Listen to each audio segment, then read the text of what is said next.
नमः सिद्धिभ्यः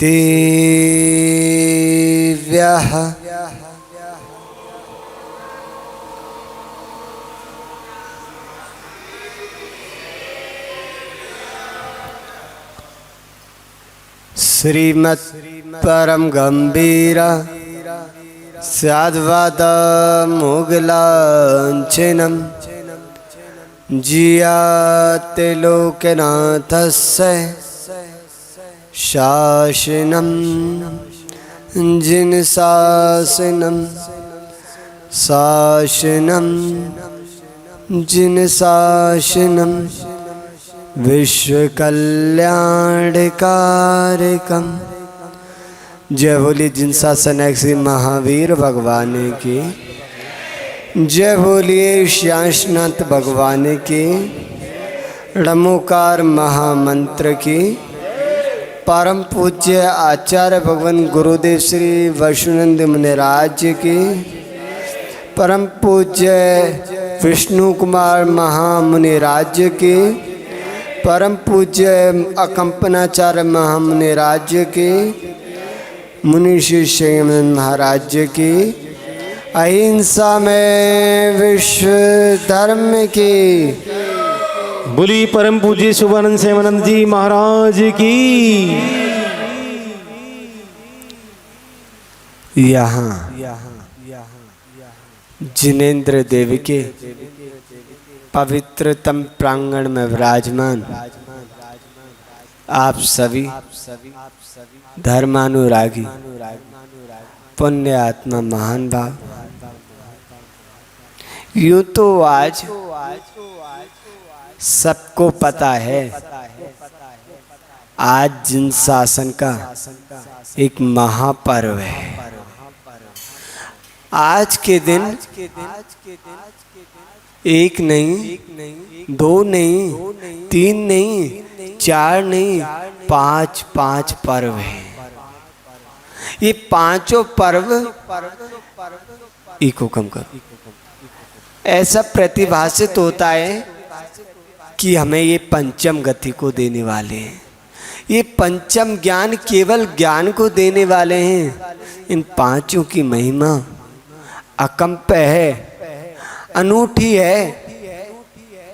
लेकिन आज मुख्य रूप से हम सबके आराध्य श्री श्यासनाथ स्वामी जी का मोक्ष कल्याणक सर्वप्रथम मनाएंगे।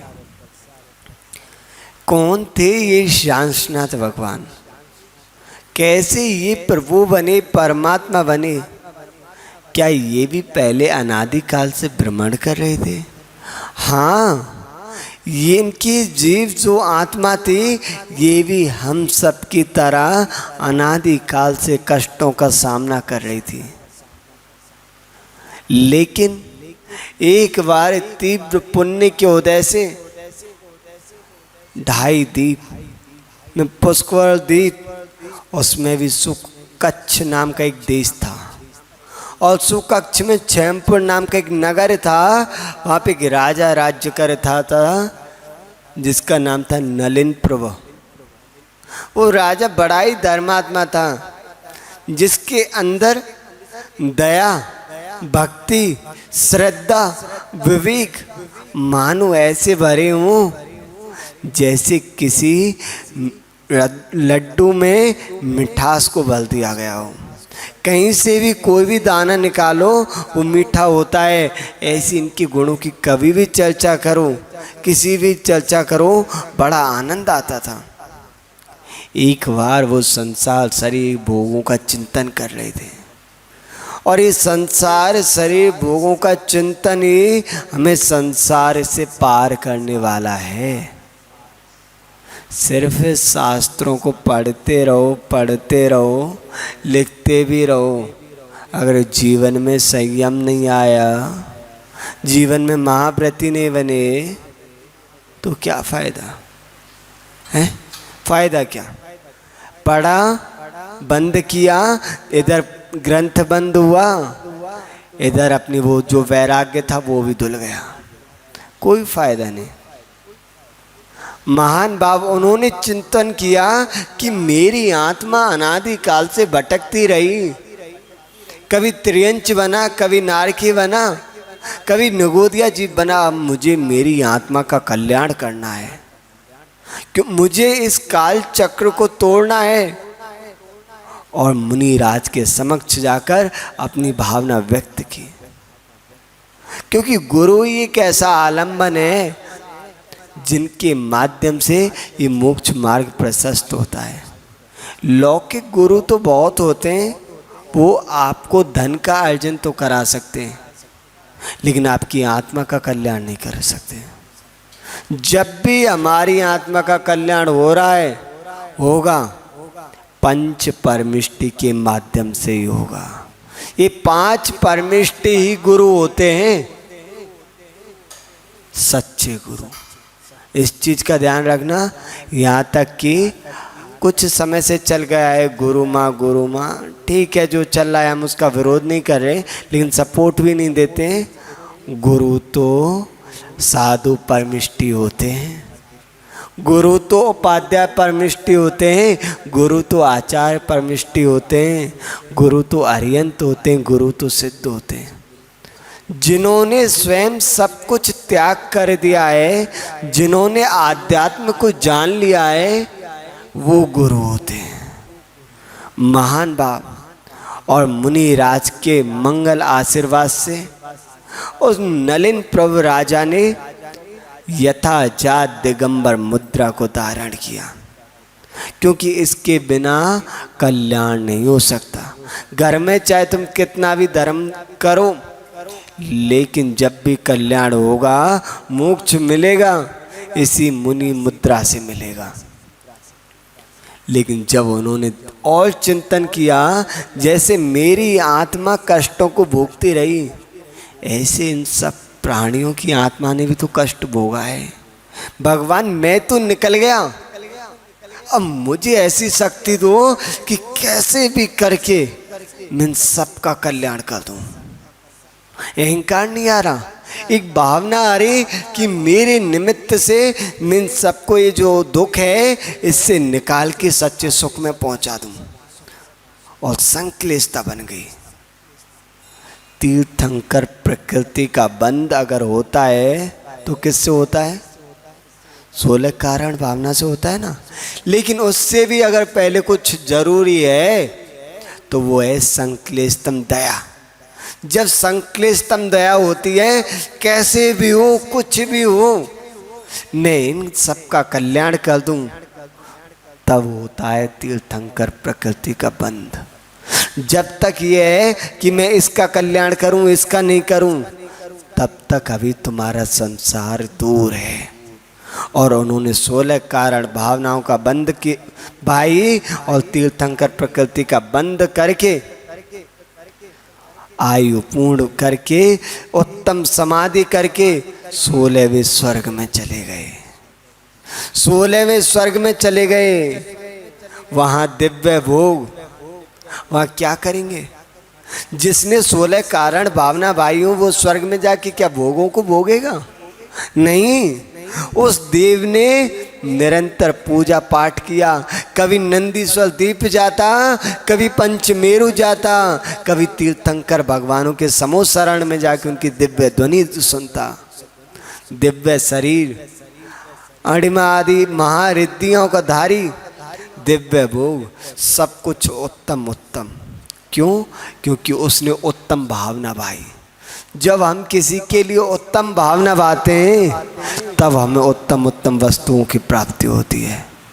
महान भाव, वहाँ से वह जीव अपनी आयु पूर्ण करके, आयु तो सबकी पूरी होनी है, चाहे वह नारकी हो, चाहे स्वर्ग का देव हो, चाहे त्रियंच हो, चाहे कर्म भूमि का मनुष्य हो, और चाहे भोग भूमि का आर्य हो, सबकी होनी आयु पूरी। और वह जीव भी आयु पूरी करके सिंहपुरी नगर में जन्म लेता है। विष्णु नाम के राजा जो सदैव साधुओं की सेवा में संलग्न रहते, पूजा पाठ करते, प्रजा का पुत्रवत पालन करते, न्याय प्रिय थे, कर्तव्य निष्ठ थे, कोई बहाने नहीं बनाते। और उनकी धर्म पत्नी रेणु जो सदैव अपने पति की आज्ञा का पालन करती, दोनों गृहस्थ में रहते हुए भी सदैव धर्म ध्यान में संलग्न रहते थे। उन दोनों ने भी भावना भाई कि भगवान हमारी कुच्ची से ऐसा पुत्र जन्म ले कि जो अपनी आत्मा का तो कल्याण करे ही, लेकिन साथ साथ में संसार के समस्त जीव उसके निमित्त से अपना कल्याण कर सकें। ऐसे माता पिता भी बस 24 ही होते, 24 पिता 24 माँ पूरे अवसरपणी काल में। कितने? ओनली 24। अब किसी की माँ से पूछो कि तुम्हारे बेटे को दीक्षा देते हैं, बोले नहीं, बिल्कुल नहीं। दीक्षा देनी है तो पड़ोसी के बेटे को दे दो, लेकिन हमारे बेटे का नाम भी ना लो।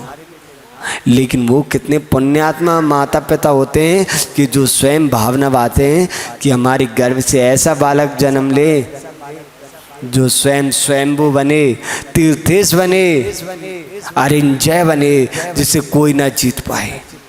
महान भाव श्यामनाथ भगवान के जन्म से 6 माह पूर्व जब गर्भ में आए थे, उससे 6 माह पूर्व रत्नों की वर्षा होने लगी। और 9 महीने जब गर्भ में रहे तब भी रत्नों की वर्षा होती रही। देवों ने सेवा की और जन्म हुआ तो तीनों लोकों में शांति छा गई।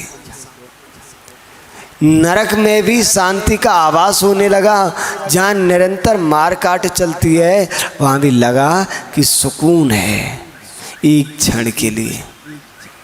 और वह श्यामनाथ स्वामी धीरे धीरे अपनी बाल्य अवस्था में पहुँचे, बाल्य से तरुण पहुँचे और वैराग्य को धारण किया। दीक्षा लेकर के शुक्ल कूट से सावन सुदी पूर्णमासी के दिन इस संसार से पार हो गए, अपनी आत्मा को परमात्मा बना लिया। अब वो इस जम्बूद्वीप में, इस करम भूमि में अब कभी ना आएंगे। वो जाके विराजमान हो गए उसी सिद्ध शिला पे जहाँ अनादि काल से अनंतानंत सिद्ध परमिष्टि विराजमान है। हम भी भावना बाते हैं कि हम भी उन तीर्थेशों के बीच में जाके अपनी आत्मा का भोग करें, उनके समक्ष रहें। महान भाव आज हम सब ने श्यामनाथ भगवान का मोक्ष कल्याण बड़े हर्ष और उल्लास के साथ मनाया। और आज ही के दिन अष्टम बलभद्र श्री रामचंद्र स्वामी जी के दोनों पुत्र, जिन्हें लोक में प्रचलित लव और कुश के नाम से जाना जाता है, जिनका नाम है अनंग लवण और मदनांकुश, उन दोनों का आज ही की तिथि के दिन जन्म हुआ था। वो दोनों मोक्षगामी जीव जिन्होंने कर्म रूपी शत्रु को नष्ट करके अपनी आत्मा को प्रभुत्व की अवस्था को प्रदान किया था, अपनी आत्मा को परमात्मा बनाया था। और आज ही के दिन एक नहीं, दो नहीं, पूरे 700 मुनि महाराज के ऊपर से उपसर्ग दूर हो गया। मुनि राज का निरंतर आहार हो गया, पड़गान हुआ था, नगर में खुशियों का माहौल छाया था। वैसे तो आप सबको वो कहानी याद है, प्रति वर्ष सुनते हो वही कहानी, लेकिन उस कथा पे अमल भी किया करो। पुणे एक बार उस बात को दोहरा देते हैं, कहीं वो विस्मित हो गई हो। एक राजा थे महापद्म, जिनके 2 पुत्र थे, पद्म राय और विष्णु कुमार। दोनों पुत्र सदैव पिता की आज्ञा का पालन करते, जिन मंदिर जाते, गुरुओं की सेवा करते। एक बार किसी निमित्त से राजा महापद्म को वैराग्य हो गया और अपने पुत्रों को राज्य देकर वन को जाने लगे। तो पुत्रों ने कहा, पिताजी आप कहाँ जा रहे हो? बोले पुत्र, ये भोग दुख का कारण है, दुर्गति का कारण है, इसलिए मैं अब इस भोगों को छोड़ के अपनी आत्मा का परमात्मा बनाने जा रहा हूँ। तो विष्णु कुमार मुनिराज ने कहा कि पिताजी, जब ये भोग दुख का कारण है तो इन भोगों में हमें क्यों फंसा के जाते हो? मैं भी तुम्हारे साथ दिख चलूँगा। खूब मना किया, अभी छोटे हो। बोले मृत्यु छोटा और बड़ा नहीं देखती, मुझे भी अब कल्याण करना है। तो वह विष्णु कुमार जो राजकुमार अवस्था में थे, बाल्य अवस्था में थे, अपने पिता के साथ जंगल की ओर चले गए और दोनों ने दीक्षा ले ली। इस कथा को अभी यहीं रोक देते हैं। लेकिन एक और नगरी थी, उज्जैनी नगरी, जिसमें श्री वर्मन नाम का राजा राज्य करता था। वह राजा तो बहुत धर्मात्मा था, लेकिन उसके 4 मंत्री थे जिनकी प्रकृति थी दुष्ट प्रवृत्ति। उनको कुछ भी करो, कैसा भी करो, लेकिन जो कभी अपना स्वभाव नहीं छोड़ती। वह 4 मंत्री मिथ्यात का पोषण करने वाले, मिथ्यात को मानने वाले थे। और उन 4 के नाम थे बलि, नमुची, प्रहलाद और बृहस्पति। 4 के नाम तो इतने अच्छे थे, लेकिन उनके अंदर एक भी गुण ऐसा ना था। ना बृहस्पति जैसा था, ना बलि, ना नमुची और ना प्रहलाद जैसी भक्ति, कुछ नहीं था, सिर्फ नाम थे। एक बार नगर में शोर शराबा होने लगा। वनमाली राजा के समक्ष एक टोकरे में अनेकों ऋतुओं के फल फूल लेके आया और बोले, भगवान, आपके दिव्य पुण्य के प्रभाव से नगर के बाहर उद्यान में अकंपनाचार्य नाम के महामुनिराज अपने 700 मुनियों के साथ में नगर में पधारे। उनके प्रभाव से, उनके तप के माध्यम से अनेकों ऋतुओं के फल और फूल एक समय पे ही आ गए। जैसे ये बात राजा श्री वर्मा ने सुनी तो अपने सिंहासन से उतर के 7 कदम आगे जाके अष्टांग नमस्कार किया। नमोस्तु मुनिवर, नमोस्तु मुनिवर, नमोस्तु मुनिवर। मंत्रियों ने दृश्य देखा तो कुछ अजीब लगा, पर बोले क्या करें, करने दो, राजा है। और राजा ने घोषणा करवाई, नगर बेरी बजवा दी, आनंद बेरी बजवा दी कि हम आज ही मुनिराज के दर्शन के लिए चलेंगे। इधर अकंपनाचार्य मुनिराज ने अपने दिव्य ज्ञान से जान लिया कि राजा के जो मंत्री हैं वो मिथ्या दृष्टि हैं, और अपने सभी मुनिराजों को बोल दिया, जब राजा आए तो कोई बोलना मत, सब मौन ले लेना। गुरु ने संकेत किया है तो सबने मौन धारण किया और ध्यान में बैठ गए। सब लोग आ रहे थे, अर्घ चढ़ा के जा रहे थे, 3 परिक्रमा लगा रहे थे और मुनिराज की मुद्रा को देख के उपदेश ग्रहण कर रहे थे। मुनिराज की मुद्रा ही अपने आप में बहुत बड़ा उपदेश देती है, वचनों की आवश्यकता नहीं पड़ती, लेकिन फिर भी मुनिराज उपदेश देते हैं शंका समाधान के लिए। महान भाव जब देखा मुनिराज कुछ नहीं बोल रहे, ना आशीर्वाद दे रहे हैं, तो 4 मंत्री बोलने लगे राजा से, राजन, ये तो मूढ़ हैं, कुछ नहीं जानते, इसलिए आंख बंद करके बैठे। राजन का मंत्रीवर, ऐसे नहीं बोलते, तुम पाप का बंद कर रहे हो, ये ज्ञानी है, ये ध्यान में लगे हुए हैं। लेकिन चुपचाप फिर जाने लगे तो देखा एक और मुनिराज जो अन्य स्थान से आ रहे थे, उनको पता नहीं था गुरु ने मना किया है राजा से बात विवाद करने को। तो उन्होंने देखा ये 4 मंत्री बड़े दुष्ट हैं, मुनि धर्म की निंदा कर रहे हैं, जैन धर्म की निंदा कर रहे हैं, मैं देखता हूँ इनको। और बोले, अगर तुम्हारे पास इतना शास्त्रों का ज्ञान है तो आकर मुझसे बात विवाद करो। और उन 4 ने, यहीं भेजो भैया, कैमरा चल रहा है। उन 4 ने बात विवाद किया और वह मुनिराज के दिव्य ज्ञान के आगे इतना सा न टिक पाई। कहाँ मिथ्या दृष्टि और कहाँ वह मुनिराज जिनकी तपस्या अलौकिक थी, उनके सामने भला टिक पाएंगे क्या वो? और अपना अपमान कराकर वहाँ से चुपचाप निकल गए। लेकिन मन में एक प्रतिशोध की ज्वाला थी। इस महाराज ने, इस मुनि ने हमारा राजा के सामने अपमान किया है, इसको तो मजा चखाएंगे। और चले गए। इधर मुनिराज अपने गुरु के पास आए और गुरु को सारी बात जो कि त्यों बता दी। और आकंपन आचार्य मुनिराज ने कहा कि हे मुनि, आज तुम्हारी वजह से पूरे संघ पे संकट आने वाला है, सभी के प्राण खतरे में। जैसे ये बात सुनी, बोले मेरी वजह से? मुझे पता नहीं था गुरुवर ऐसी कोई बात है। बोले कोई बात नहीं, अब ऐसा करो, तुम उसी स्थान पे जाके खड़े हो जाओ जहाँ पर तुमसे वाद विवाद हुआ था, और घबराना नहीं, तुम्हारी रक्षा होगी।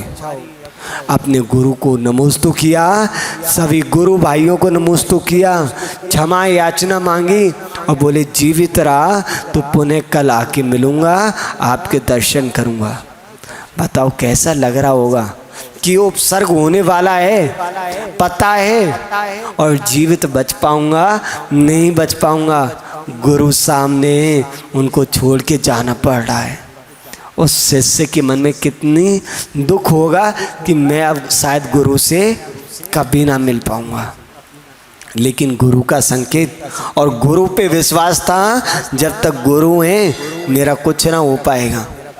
और रात्रि में जाके दिग्बंधन किया और वहाँ के जो यक्ष आदि थे, वनदेव आदि थे, उन सब से बोल दिया धर्म की रक्षा करना। और कायुषक मुद्रा में खड़े हो गए। 4 प्रकार के आहार का त्याग तो पहले ही कर देते हैं मुनिराज। और उस समय सोच लिया कि अगर मेरे ऊपर कोई उपसर्ग हुआ और जब तक वह दूर नहीं होता तब तक के लिए मेरे 4 प्रकार के आहार का त्याग। उसी समय वह 4 मंत्री अपने घर से निकले, हाथों में खड़ग लिए, यमराज का रूप बनाए, चल दिए। और मन ही मन में सोचते जा रहे, आज 700 की 700 मुनि महाराज को मार देंगे और बता देंगे हमारी ताकत कितनी है। जाते जाते देखा, अरे ये तो वही मुनि है जिसने हमारा अपमान किया था। चलो अच्छा ये यहीं पे मिल गया, इसकी वजह से उन बेकसूर की भी जान जाती, इससे ही मारते हैं जिसने हमारा अपमान किया है। और जैसे ही तलवार निकाल के पहले बलि से कहा, बलि तलवार का प्रहार करो। तो बोले मैं क्यों करूं, अकेले मेरा थोड़ी किया है, तुम भी करो। क्योंकि उनको भी पता था वो घोर पाप का बंध कर रहे हैं। क्यों मुनिराज के प्रति अगर भावना भी आ गई कि ये कौन बनते हैं अपने आप में, ज़्यादा बड़े हैं क्या, इतनी सी अगर भावना भी आ गई तो हमें लगता है निदत्तित निकांचित जैसे कर्म का बंध हो सकता है। और ऐसे घोर पाप का बंध कि तुम्हारे कई जन्म निकल जाएंगे नरकों में भटकते भटकते, लेकिन तुम उस पाप से ना मुक्त हो पाओगे। महान भाव। और 4 ने जैसे एक साथ प्रहार करना चाहा, उस वन के देवता ने उन 4 को कीलित कर दिया कि मेरे धर्म पे, मेरे नगर में हमारे भगवान रूपी महात्माओं पे उपसर्ग कभी नहीं। और उन 4 को वही की वही कीलित कर दिया। प्रातःकाल सबने देखा इन मंत्रियों ने ऐसा कृत्य किया है। तो राजा जैसे ही आया, वन देवता ने उन्हें छोड़ दिया और राजा ने उन 4 को देश निकाला दे दिया।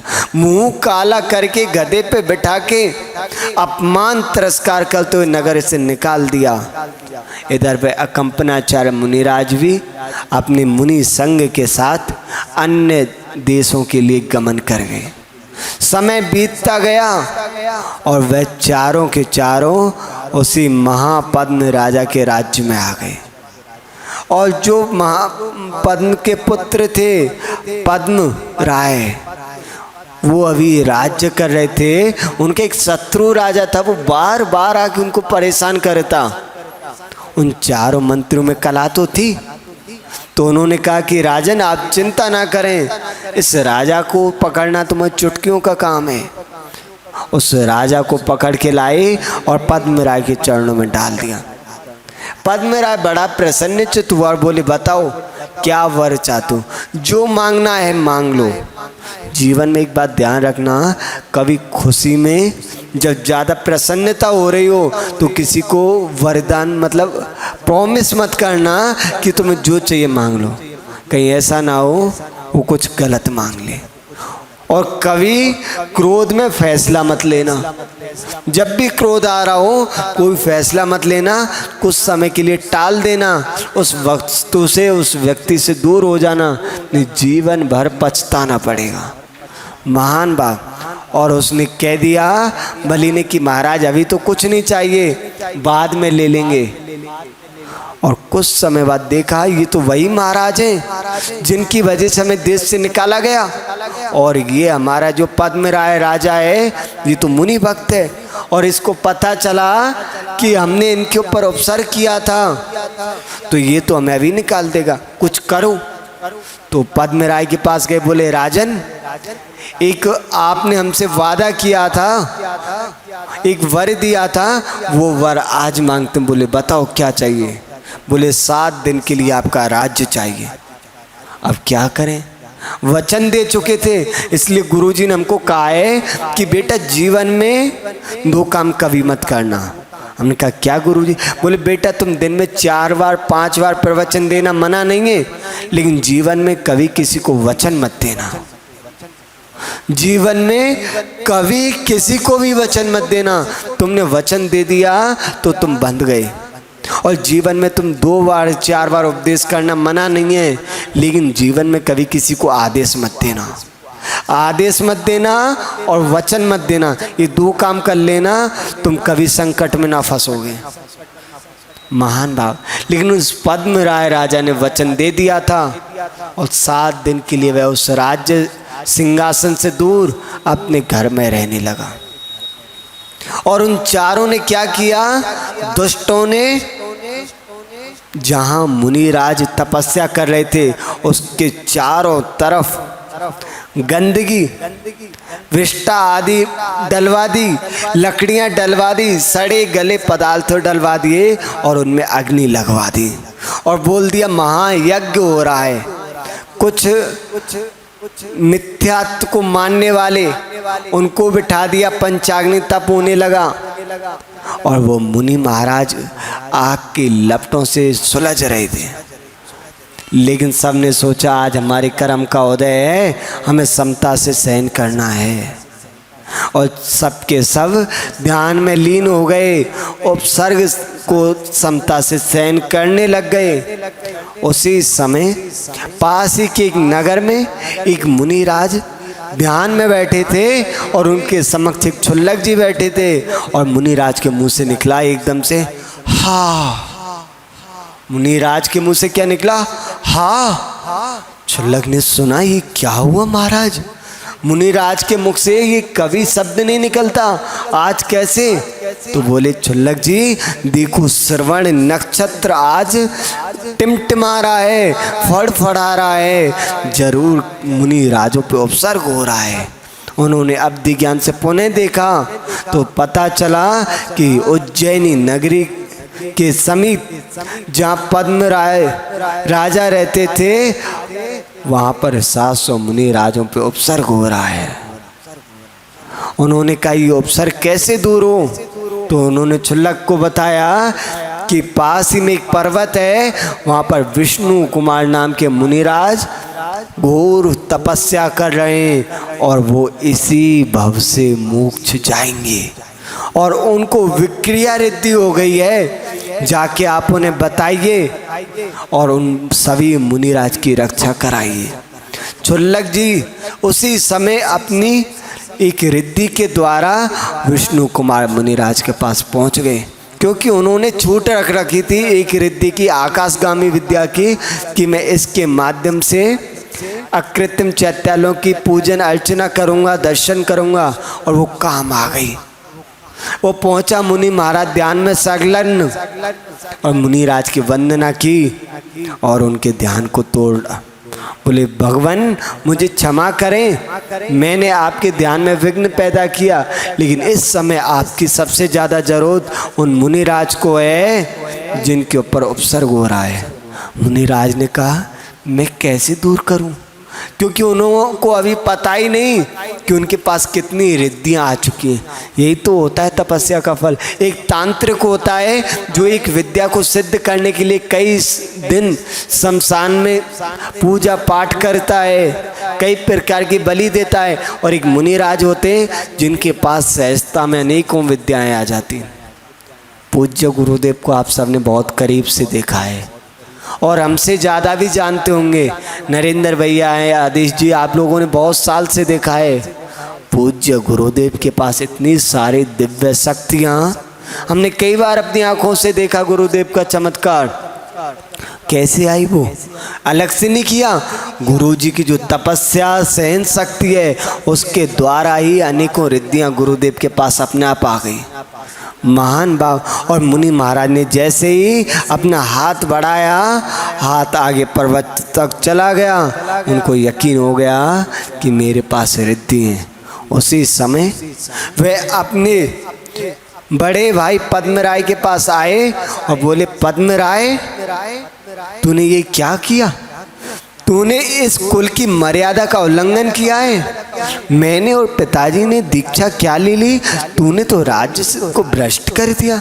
बोले भगवान मुझे क्षमा करें, लेकिन मैं क्या करूं?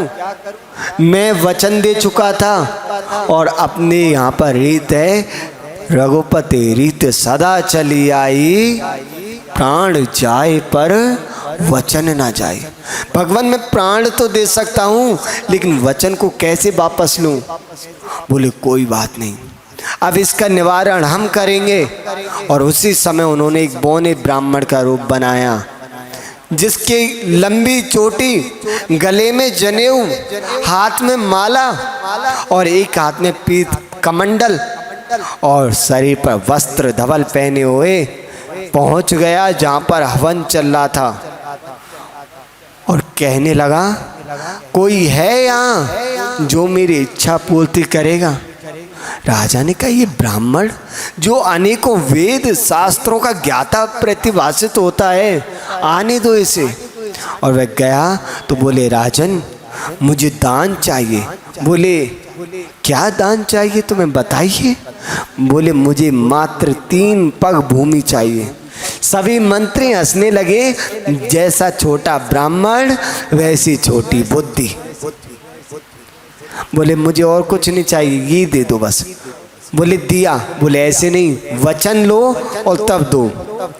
और जैसे बलि ने जल लेके धरती पे छेपड़ किया, वचन दिया, उसी समय विष्णु कुमार मुनिराज ने अपनी विक्रिया के माध्यम से अपने शरीर को ऊंच बड़ा कर लिया। एक पैर मेरु पे रखा, एक जम्बूद्वीप पे रखा। अब बोले तीसरा पैर कहाँ रखें? बोले भगवान मुझे क्षमा करो, मुझसे बहुत बड़ी गलती हो गई। और जब आके देवों ने पुष्प वृष्टि की, मुनिराज का उपसर्ग दूर हुआ। महान भाव, मुनिराज का उपसर्ग दूर हुआ, पूरे नगर में चौके लगे। क्यों? क्योंकि हम सबके प्रभु दिगंबर मुनिराज के ऊपर से उपसर्ग हो गया। किसको खुशी ना होगी? प्रत्येक घर में चौका लगा और जिसको खुशी नहीं उसके नहीं लगा, लेकिन वहाँ तो सबको खुशी थी। आज ही के दिन हमारे 700 मुनिराज के प्राण बच गए थे। महान भाव। और विष्णु कुमार मुनिराज ने पुनः प्रायश्चित लेके दीक्षा ली और उसी भाव से परमात्मा अवस्था को प्राप्त किया। कहानी तो हम सब सुनते हैं, प्रतिवर्ष सुनते हैं और सुनाते हैं, लेकिन आज के दिन आप अपने अंतरंग में संकल्प कर लीजिए, जीवन में कुछ भी हो जाए, अपने देव, अपने शास्त्र, अपने गुरु, अपने मंदिर, अपने क्षेत्र, अपने परिवार, अपना देश, इसकी रक्षा करेंगे। तन से, मन से, धन से करेंगे। अपने गुरुओं के ऊपर कोई संकट आएगा तो कुछ भी हो जाए हम उस संकट को स्वयं सहन कर लेंगे, लेकिन गुरु के ऊपर कुछ आँच ना आने देंगे। आचार्य भगवान महावीर कीर्ति महाराज एक बार विहार कर रहे थे और उनके ऊपर कुछ धर्म के विरोधियों ने उपसर्ग किया। साथ में 2 भैया लोग थे, महाराज के ऊपर खुद आ गए और उनकी दोनों की पीठ पे डंडे बरसते रहे, लेकिन हटे नहीं महाराज के ऊपर से। बोले महाराज आपको कुछ नहीं होने देंगे, चाहे हमारे प्राण चले जाएं।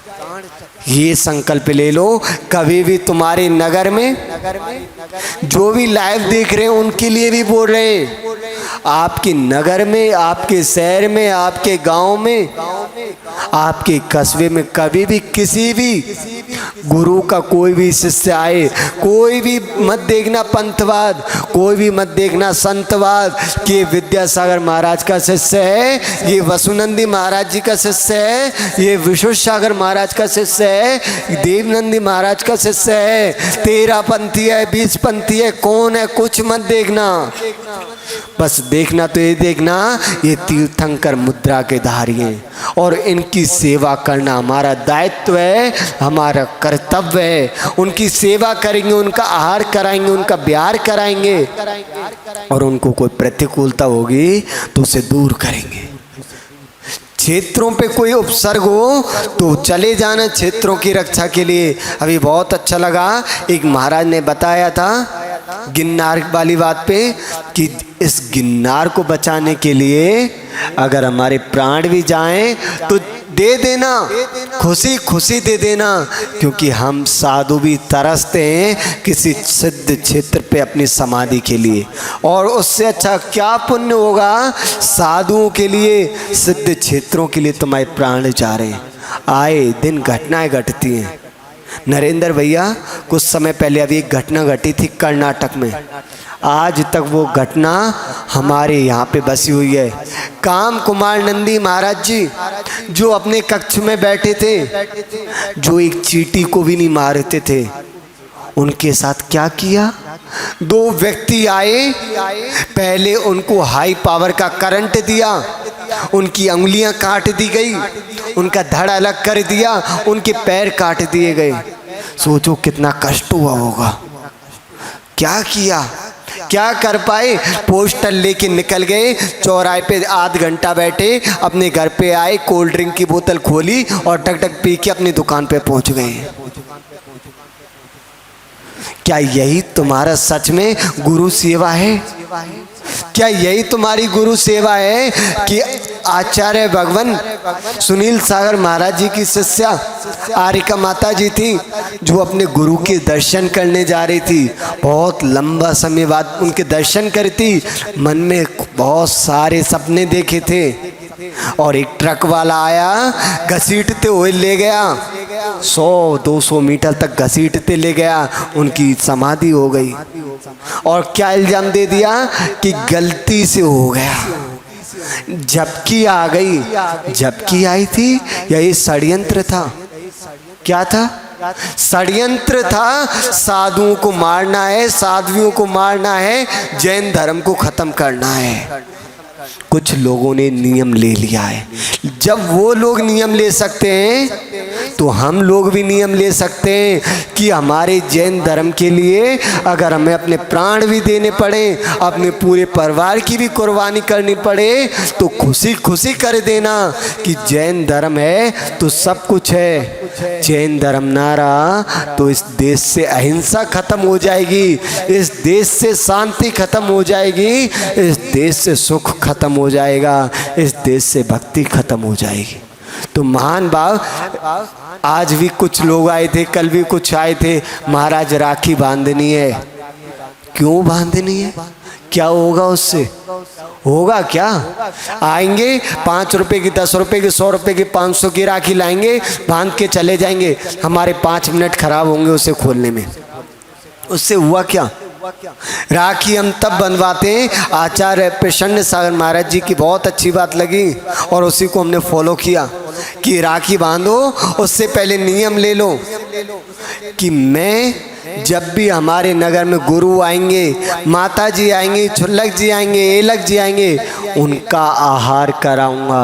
अपने घर चौका लगाऊंगा, घर में व्यवस्था नहीं हुई तो यहाँ आके लगाऊंगा, उनका बिहार कराऊंगा, उनकी बैया बिलती करूंगा। और जब वो बिहार करके जाएंगे तो कम से कम नगर के बाहर तक उनको छोड़ नहीं जाऊंगा। और जो ये नियम ले वो आके हमें राखी बांधे। अरे क्या फायदा है ऐसे दिखावे का?